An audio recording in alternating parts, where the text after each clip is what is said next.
And we're gonna see right now, I'm going up this hill and yeah, this thing is struggling hard.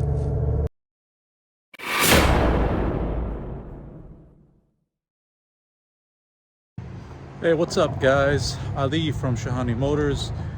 We have this Camry here. A good friend of mine's got towed in last night. He was heading out to New York City and he says that all of a sudden his car lost power. Called me late last night, and what he described to me over the phone seemed like it was, you know, maybe even a transmission problem. But we've also had problems with these where, you know, it feels and sounds like the transmission, but actually the catalytic converter itself is restricted. So we're gonna be checking this one out to see what happened. Poor guy had to get this thing towed from like an hour and a half away to our shop.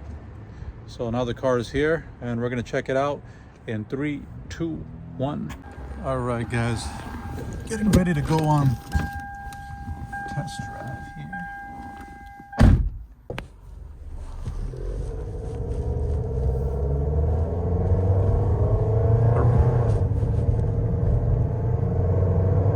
Right off the bat, guys, I can tell you, to me, this feels more of a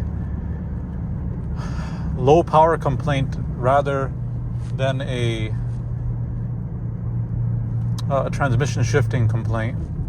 The transmission is going to shift funny just because, you know, it doesn't have it doesn't have the power. So vehicle seems to be possibly catalytic converter blockage. And we're gonna see right now, I'm going up this hill and yeah, this thing is struggling hard. This thing is really struggling to even go up this hill. So it's not to me, this is not really a transmission complaint, more as we have a blockage. Something is blocked, there's a restriction. Likely just because we've done so many Toyotas and we have experience with these vehicles, a lot of times the catalytic converters can get blocked and, you know, it'll cause this where you would think that the transmission has gone bad, but in reality it's you see I'm giving it gas now, it doesn't even want to move. In reality, it's actually the catalytic converter is clogged. So we're gonna go get it back in the shop and we're gonna check out that right now. All right guys, so now the vehicle is inside on the lift. We're gonna put it up and we're gonna remove the exhaust and see if the car gets louder with the exhaust removed.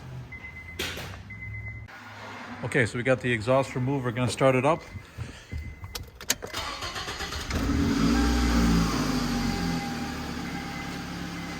As you can see, the car is hardly any louder with the downpipe removed.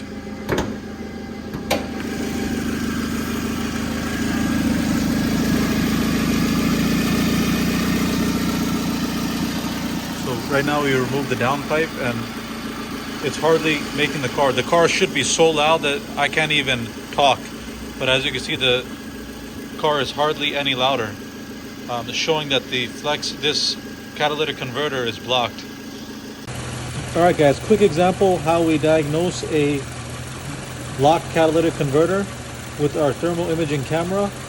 As you can see, we're moving up here. Keep an eye on the upper left hand of the screen where it says the temperature 293, and as we go up, you can see this hot spot in the thermal imaging camera to 500 degrees, 530.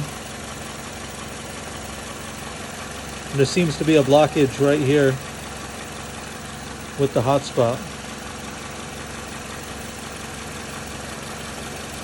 As you can see, we go down here. There's a cold spot right there. So this catalytic converter is no good.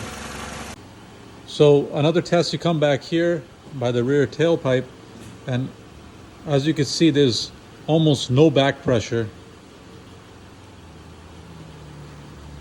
Another telltale sign that the catalytic converter is blocked. All right, guys, so it's a few days later. We did end up fixing the vehicle. We replaced the catalytic converter. We got it directly from the dealership. Was not cheap. It's a very expensive part, but that's what it takes to fix the vehicle. Now, this is a pretty common problem with Toyotas. Let me know if you've ever experienced this problem with your own Toyota or any other make and model. We definitely like to hear from you guys. So definitely leave a comment, like and subscribe. And until next time, peace.